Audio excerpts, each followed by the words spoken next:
Born Susan Quatro on June 3, 1950, in Detroit, Michigan, Suzi Quatro's love for music blossomed at an early age. Raised in a musically inclined family, she was exposed to rhythm, harmony, and the joys of performance from the start. Her father, Art Quatro, was a musician, and his influence nurtured her passion for music. As a teenager, Suzi formed an all-girl garage rock band called the Pleasure Seekers, marking one of the first all-female rock bands to gain attention. While this was a rare sight in the 1960s, Suzi's talent and charisma stood out, even at a young age. Her distinctive voice, combined with her bass playing, laid the foundation for a successful career in a male-dominated industry. The move to the UK and the rise to fame. In the early 1970s, Suzi made the bold decision to move to the United Kingdom. This shift would prove to be a game-changer for her career. While the American music scene was slower to embrace women in rock, the UK welcomed her with open arms.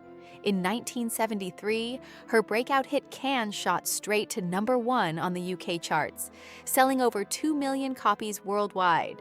This success established Suzi as a trailblazer in rock music, proving that a woman could not only play bass in a band, but also command the stage with power and confidence.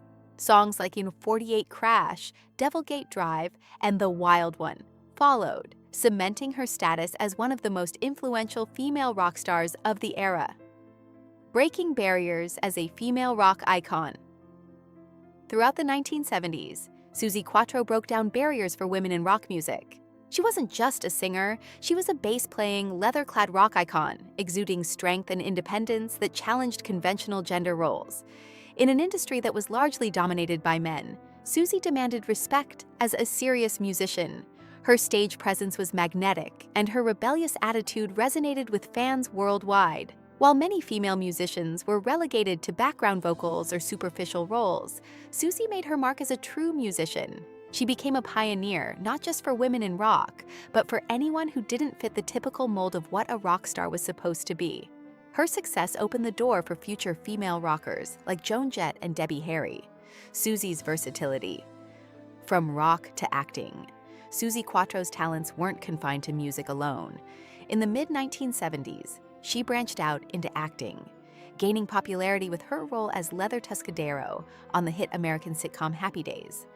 This role introduced her to a wider audience in the United States and allowed her to showcase her natural charisma beyond the stage. The move was a testament to her versatility as an entertainer. Despite her newfound fame in television, Suzi never lost sight of her rock roots. She maintained her musical career, all while growing her audience in new ways. By stepping into acting, she proved that she was more than just a rock musician. She was a true entertainer, capable of captivating audiences across multiple mediums, influencing future generations of female rockers. One of Suzi Quatro's greatest legacies is her influence on future generations of female rock musicians. Her groundbreaking presence in a male-dominated industry inspired countless women to pick up guitars, take control of the stage, and pursue careers in rock. Artists like Joan Jett, Chrissie Hynde, and Debbie Harry have all acknowledged the impact that Suzi had on their careers. They credit her with breaking down the barriers that once kept women out of rock music. In this sense, Suzi Quatro's contribution to music went beyond record sales or chart-topping hits. Her cultural impact reshaped the sound and the look of rock music, showing that women could be just as tough, talented, and influential as their male counterparts. Continued success and radio ventures. Even into the 21st century, Suzi Quatro's passion for music remains strong. She has continued to record and tour, proving that her energy and enthusiasm are as strong as ever. Albums like Back to the Drive, 2006, and No Control, 2019, showcase her ability to evolve with the times while staying true to her rock roots. Her live performances are just as electric as they were in the 1970s. Additionally, Suzi ventured into radio with her program, Rocking with Suzi Q, on BBC Radio 2, where she shared her encyclopedic knowledge of rock history and behind-the-scenes stories with a new generation of listeners. This radio show, along with her follow-up program Wake Up Little Suzi, allowed Suzi to connect with fans on a deeper level, reinforcing her status as a cultural icon. Balancing family and career. While Suzi Quatro was building an international career, she also made time for her personal life. In 1976, she married her longtime guitarist and collaborator, Len Tuckey. Together, they raised a family while managing the demands of her global music career. However, after 16 years of marriage, Suzi and Len divorced in 1992. Despite the personal challenges, Suzi remained committed to her children and family life. She continued to live in the family home, a stately manor in Essex, England, where she balanced her career with motherhood. Although her children eventually moved out, Suzi maintained a deep connection to her family and her roots, creating a sense of stability amidst the chaos of a life spent in the spotlight. A second marriage and a new chapter. In 1993, after her divorce from Len Tuckey, Suzi Quatro remarried German concert promoter Rainer Haas.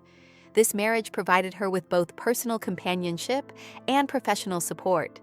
By this time, Suzi had firmly established herself as a rock icon, and her relationship with Rainer helped her maintain a sense of balance between her demanding career and personal life. The couple divided their time between Essex and Hamburg, with Suzi finding a new home in Germany that matched her vibrant lifestyle. The couple's shared understanding of the music business was invaluable as Suzi continued to thrive in both her personal and professional endeavors. The importance of the Essex Manor. Suzi Quatro's Essex Manor holds deep sentimental value to her. Purchased in 1980, the manor served as a home and sanctuary for Suzi and her family. After her divorce, Suzi remained in the manor with her children, providing them with a stable environment while continuing her music career. But the manor also became a place for reflection and relaxation, offering Suzi a retreat from the public eye. In 2008, after her children moved out, Suzi faced a period of adjustment and, like many parents, experienced a sense of loss, collaborating with Chris Norman, a lasting friendship. Among the many highlights of Suzi Quatro's career, her collaboration with Chris Norman of Smokey stands out. In 1978, the two artists teamed up for the hit duet Stumblin'in, which became an international sensation. Although fans speculated about the nature of their relationship, Suzi insists their bond was based solely on professional respect and friendship. Chris Norman, she recalls, was one of the easiest people to work with, devoid of ego. The chemistry between the two was effortless, and their partnership produced a timeless song that remains beloved by fans worldwide. Despite the romantic rumors, Suzi and Chris were both married at the time and had a strong mutual admiration for each other. Reflection on the legacy of Stumblin'in. Looking back, Suzi Quatro views Stumblin'in as a defining moment in her career. The song's success surprised both her and Chris Norman, as neither expected it to become the worldwide hit that it was. Suzi cherishes the memory of working with Chris, noting that their connection in the studio was filled with laughter and mutual respect. Although the song showcased a softer, more vulnerable side of Suzi, she was proud of it and the way it resonated with audiences. Decades later, Suzi and Chris remain friends, often reminiscing about their time in the studio and the lasting impact of their collaboration. The enduring power of friendship and music. As Suzi Quatro continues her career into her 70s, she remains grateful for the friendships and experiences that have shaped her life. The connection she shared with Chris Norman is one of the most cherished aspects of her career. Despite the passage of time, the bond they formed during the making of Stumblin'in remains strong. Suzi continues to tour, record, and inspire new generations of musicians, but she always holds a special place in her heart for the music she made with Chris. Their collaboration serves as a reminder that some musical moments, though unexpected, can have a lasting impact, transcending time and touching the hearts of listeners for decades to come.